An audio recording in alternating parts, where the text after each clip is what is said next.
ça nous permet un petit peu de souffler. C'est vraiment des points plus pour le moral que pour le classement. Et on va voir ça tout de suite en image, le résumé de ce match entre les Herbiers et Grenoble. Malgré les nombreuses absences, dont celle de Thierry Faoura et du capitaine Glenn Tuifea, les Herbretais débutent parfaitement la rencontre en remportant le premier set 25-16. Les guerriers du Bocage maintiennent le niveau dans la deuxième manche. Ils prennent rapidement 4 points d'avance et mènent 9-5.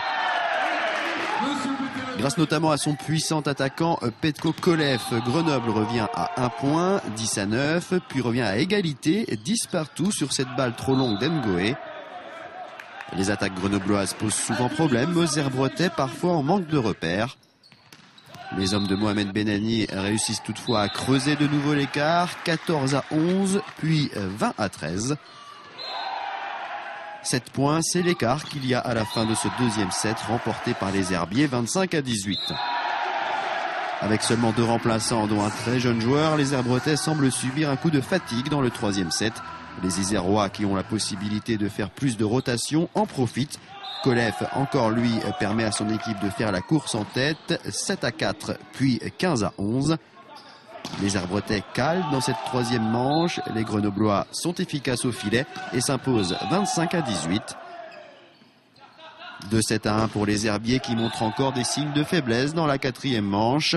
Encore une fois, c'est Grenoble qui domine les débats en menant 6-1 puis 10-6.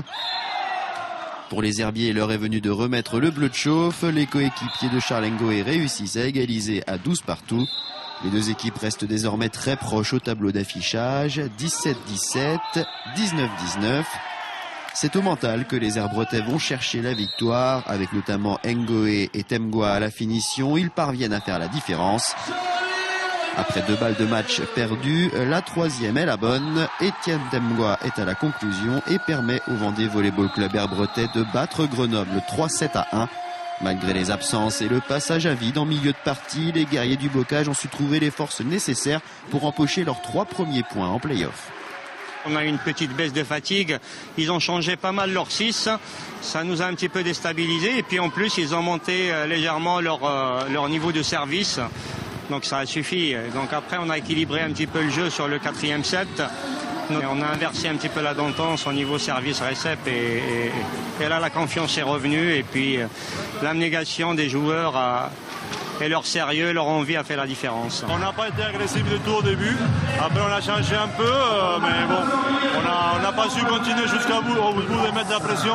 Et à la fin, je pense qu'ils sont finis intelligemment, en tapant, en variant les attaques et nous on n'a pas réussi à défendre. La saison est loin d'être terminée pour les Herbretais qui, en plus du championnat, ont la finale de la Coupe de France en ligne de mire à la fin du mois de mars.